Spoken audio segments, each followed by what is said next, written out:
Hello, everyone. Good afternoon, everyone. And I'm Dr. Kim from Seongnam, Korea, and with Professor Jung, and I'm the presenter of this study. So, disclose like this.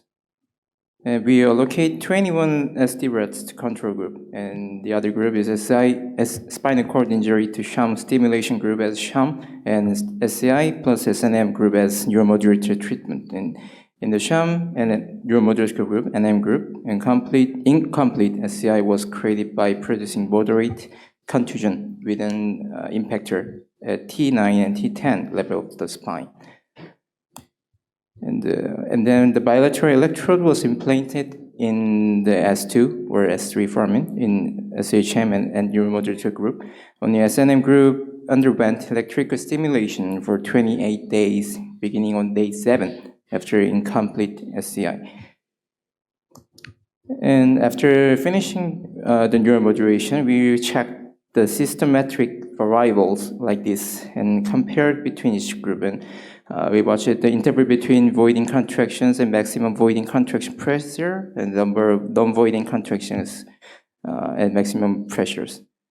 And so this is the result of the comparison between each groups. And we can look at the interval between voiding contraction in sham group is significantly longer than the others. And however, there's no significant difference between neuromodulation and control group. With the maximum voiding contraction pressure does not differ between the three groups, and neuromodulator group has significantly low values for frequency of non-voiding contraction and maximum pressure of non-voiding contraction than sham. So we may conclude early treatment with SNM may prevent or diminish bladder dysfunction such as detrusor overactivity, or an abnormal micturition reflex in a clinical condition of incomplete SCI. Thank you for your attention. Thank you very much. For me, from clinical point of view, incomplete lesion is really a wide range. I mean, you can have a complete lesion, but only sensation in the genital area, or you have C or D, according with the axial calcification, where you can move under the lesion. So what kind of lesion have your rats? They have a sensation, they have a movement under the lesion or not? Actually, after the SCI, we found that after 4 weeks, the 4 weeks, they do the weight-bearing motions.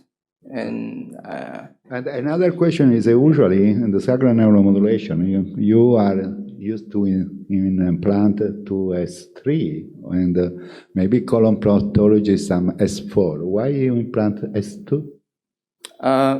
Actually, we found that there's many studies like the SNM studies, and they choose variable nerves such as in sacral and lumbar nerves, but in this study, we choose to focus actually on the S3, but because of the small size of the rat, and we find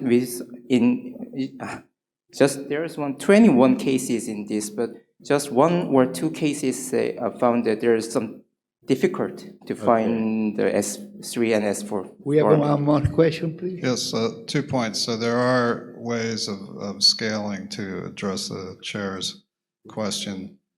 You know, the contusion models are targeted for mild, moderate, and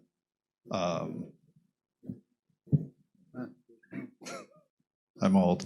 Mild, moderate, and really bad contusion. So it would be useful if you were able to, when you write the paper, line it up with things that are already in the literature, rankings that are already in literature, and provide histological verification of where your lesion extends.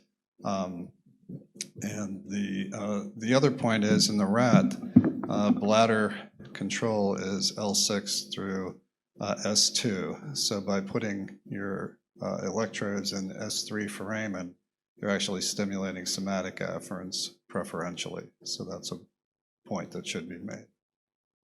Not a bad thing. It's just you're not touching bladder afferents or anything around that.